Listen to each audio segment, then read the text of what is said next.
Allez, le premier des grands débats de l'été de ce jour, les freinages fantômes quand votre voiture décide, c'est elle qui le décide d'ailleurs, de stopper brusquement. Nous avons nos deux invités pour en débattre. Je commence par vous. Bonjour Jean-Luc Moreau.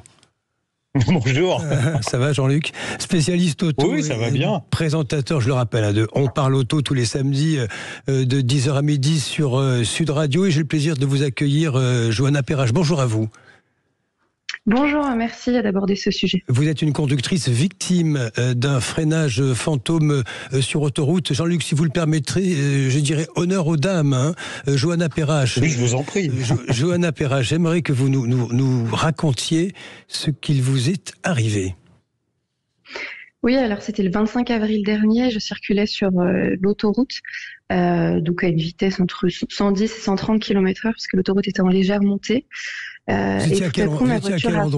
Vous étiez à quel endroit? J'étais sur l'A40, donc sur l'autoroute entre Lyon et la Haute-Savoie. J'étais dans l'Ain à ce moment-là. Et donc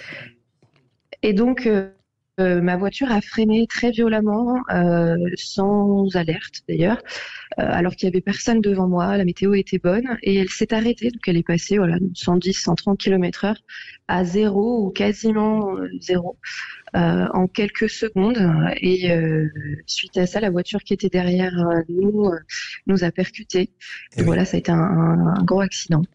Votre véhicule était une voiture récente, Johanna? Oui, tout à fait. C'est une voiture qui date de 2020. Oui. Et donc, vous avez été percuté, donc vous n'êtes pas responsable de cet accident. Que disent les experts?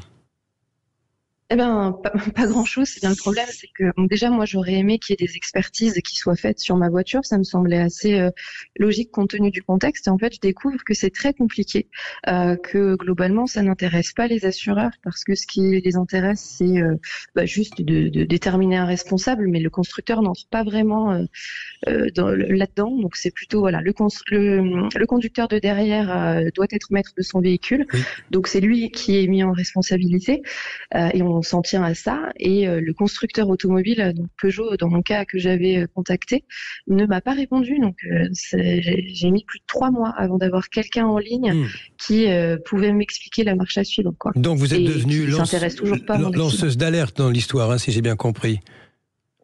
Oui, en quelque sorte. En fait, je découvre effectivement que plein de monde est concerné. Jean-Luc Moreau, vous entendez ce témoignage, vous-même d'ailleurs, vous témoignez aussi. Ça vous est arrivé, mais toutes les semaines. Moi, je témoigne toutes les semaines, puisque j'essaye des voitures toutes les semaines. Et toutes les semaines, je râle contre ces prétendues aides à la conduite qui n'en sont pas, parce que dans la majorité des cas, elles vous mettent plus en danger qu'elles vous protègent. Là, on a l'exemple du freinage d'urgence autonome. Alors qu'est-ce que c'est? Simplement, la voiture est bardée. Alors tout dépend des modèles, mais il y a divers capteurs, des radars, des caméras, et ces capteurs peuvent être trompés. Ça peut être une ombre, ça peut être un reflet. Et dans certains cas extrêmes, alors là, le cas de Johanna, on est sur l'autoroute à plus de 110 km/h, et d'un coup, la voiture, pour elle, interprète, il y a un objet au milieu de la route, et elle va déclencher un freinage d'urgence. Et il est bien évident que les voitures modernes ayant aujourd'hui des capacités de freinage qui sont énormes, que le véhicule qui est derrière, moi je serais le conducteur derrière, j'intenterais une action en justice pour effectivement démontrer que la voiture a freiné toute seule sans raison. On peut le savoir, puisqu'aujourd'hui, les voitures, alors c'est à double tranchant pour les conducteurs, mais les voitures gardent en mémoire toutes les dernières actions juste avant un choc violent. Donc il est possible, la justice peut demander l'analyse on va dire, cette boîte noire, puisque toutes les voitures modernes sont équipées d'une boîte noire. Donc il est possible de savoir qu'il y a eu un freinage d'urgence intempestif. Les boîtes noires comme les avions, Jean-Luc, c'est fou. Mais dites-moi, vous êtes, Jean-Luc, vous essayez des véhicules toutes les semaines, tout le temps, vous êtes un spécialiste. Vous estimez que ces systèmes de sécurité vont trop loin aujourd'hui ? Ah oui, beaucoup trop loin, beaucoup trop loin. D'abord, premièrement, on déresponsabilise les conducteurs. Il y a eu énormément d'accidents avec les Tesla parce que, soi-disant, elles étaient capables de conduite autonome, donc les gens se relâchaient. Et malheureusement, la voiture... Alors, je vais vous expliquer quelque chose, vous allez voir à quel point on est dans le ridicule. Je suis rentré de Bretagne avec une Renault dernier modèle il y a peu de temps que j'avais en essai et j'étais sur l'autoroute le jour où il y a eu cette terrible tempête avec il y avait 10 cm d'eau sur l'autoroute, on voyait pas à 20 mètres et la voiture m'a dit voilà, les conditions sont trop mauvaises, les systèmes d'alerte ne fonctionnent plus. Donc au moment où on se dit tiens, ça va pouvoir nous servir d'avoir un radar pour détecter s'il y a un véhicule devant, ben non, la voiture estime que là les conditions sont trop mauvaises, donc ça marche pas. Elle a exercé un droit de retrait, c'est ça? Exactement. Bon, je l'ai filmé, donc ceux qui sont intéressés pourront toujours le voir sur la vidéo de l'essai. Mais ça c'est l'exemple des décisions stupides qui sont prises par l'Europe, parce que c'est l'Europe qui impose tous ces systèmes.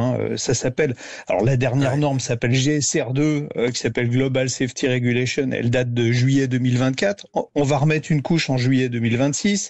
Alors là, on parle du freinage d'urgence autonome, qui dans certains cas peut être extrêmement dangereux pour les véhicules qui suivent. Si vous êtes à moto, ça peut arriver en ville. Vous avez du stationnement des deux côtés de la rue. Vous arrivez dans une rue qui tourne un petit peu. Le véhicule estime que la voiture qui est garée en face vient sur votre fil. Donc elle va planter un grand coup de frein. Si vous avez un deux roues qui est derrière vous, évidemment, il va être planté dans le coffre.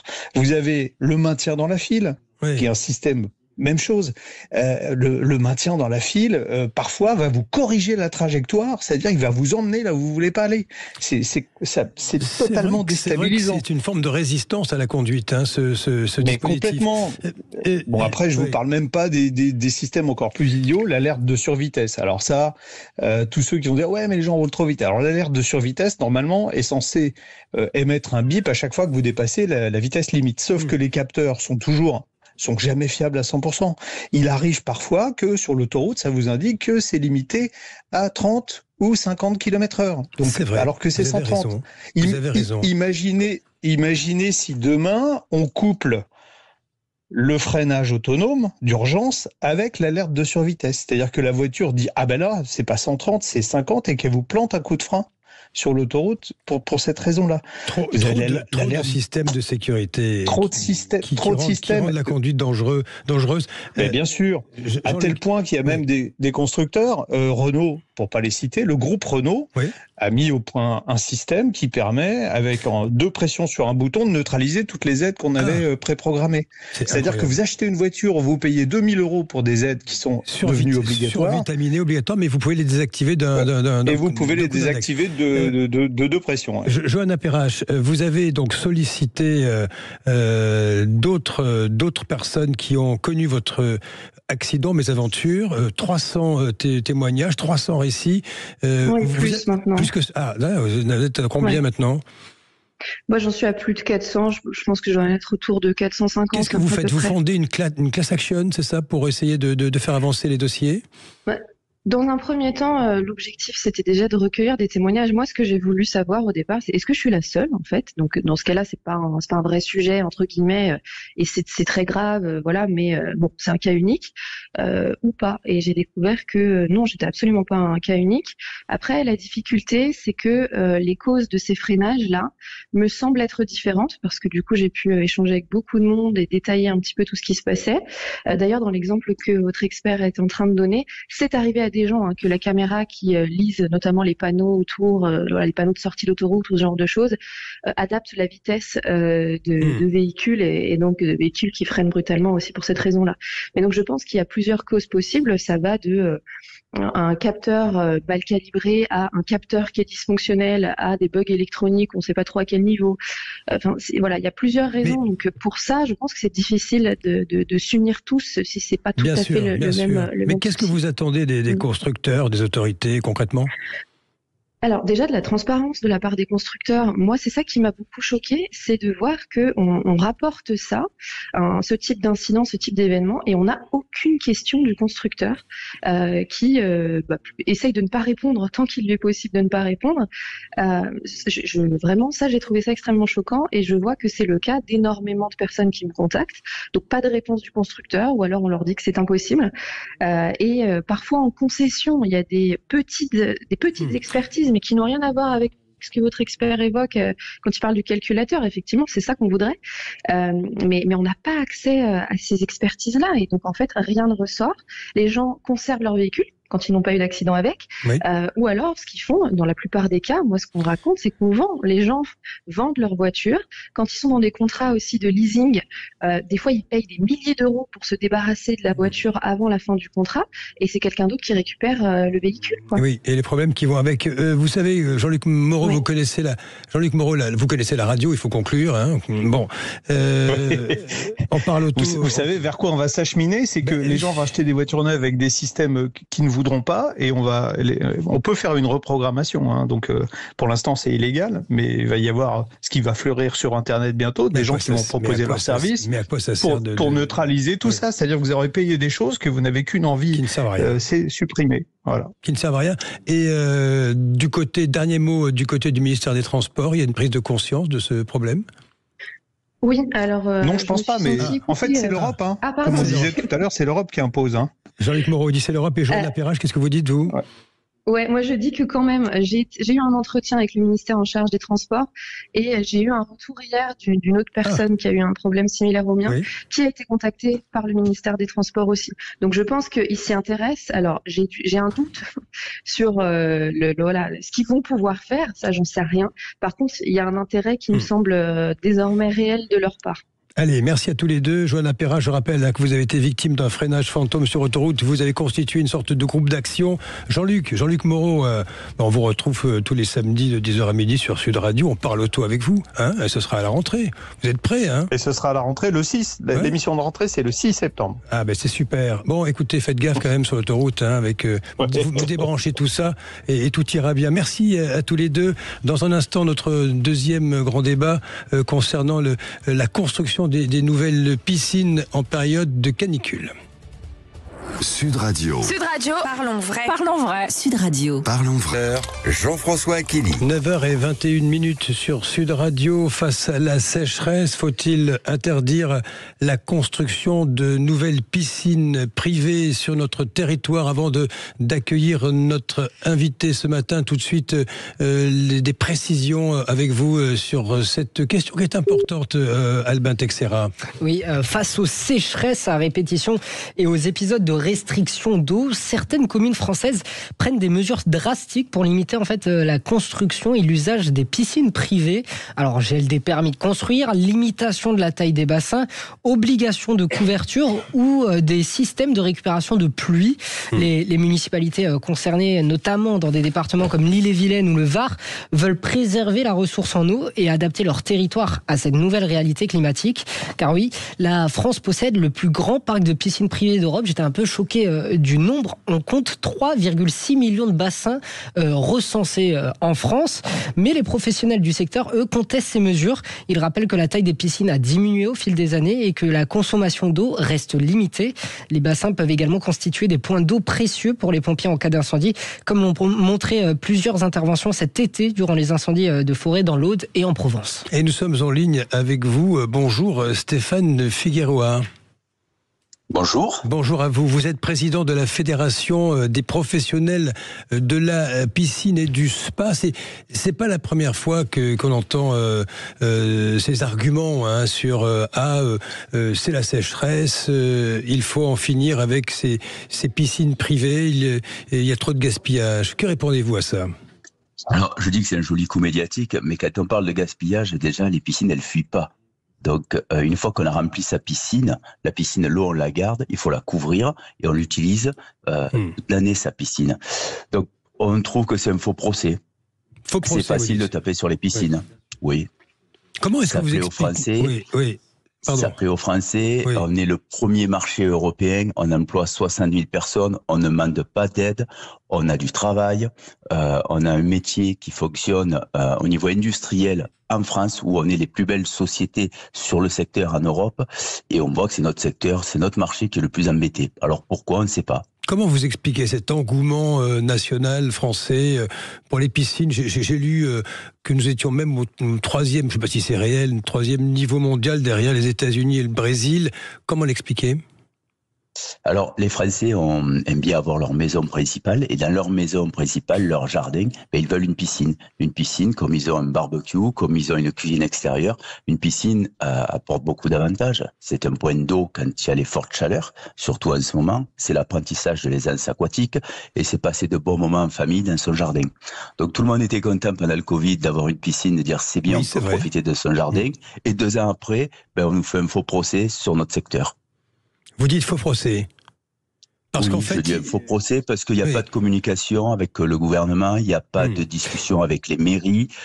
C'est des mesures qui sont drastiques. Donc, par exemple, sur la commune de Rennes, sur l'agglomération rennoise, où on ne peut pas faire de piscine de plus de 25 mètres cubes, on va attaquer ce décret parce qu'on trouve... Qu'est-ce que ça représente, 25 mètres cubes, pour nos auditeurs, Stéphane Figueroa, à peu près? Une piscine de 6 mètres par 3 mètres. 6 mètres par 3 mètres, ce qui permet quand même de se rafraîchir, malgré tout. Ce qui peut permettre de se rafraîchir, effectivement, mais par contre, pourquoi avoir une interdiction? Oui, vous dites quoi? Il y a trop de règles, trop de contraintes? Beaucoup de règles, beaucoup de règles, beaucoup de contraintes, et surtout que... on peut accepter qu'il y ait des restrictions, on peut accepter beaucoup de choses, mais on peut aussi travailler, on peut remplir à cette période de l'année et pas à une autre période de l'année. On peut s'adapter, le secteur, les professionnels peuvent travailler pour satisfaire le particulier, la demande. Mais là, c'est des restrictions qui sont directes. C'est brut, c'est long, c'est fini, on ne fait plus de piscine. Donc on n'est pas content. C'est ça. Il est question aussi de la sécheresse quand même, qui est un phénomène qui va grandissant. Est-ce que les piscines sont la négation justement de la lutte contre c'est un changement climatique aussi. Vous croyez que c'est grâce à l'interdiction des piscines qu'on va sauver l'eau en France? On croit que c'est grâce aux piscines qu'il n'y aura plus de problème de sécheresse. Qu'est-ce que ça représente, l'addition? Je ne sais pas si vous avez fait le calcul, Stéphane. C'est 0,08% de l'utilisation de l'eau nationale pour l'ensemble de notre parc de piscine. 0,08% de l'utilisation de l'eau nationale pour l'ensemble du parc. Par contre, moi, j'entends plus parler des fuites qu'il y avait dans les tuyauteries sur les eaux, sur les eaux potables. On n'entend plus parler.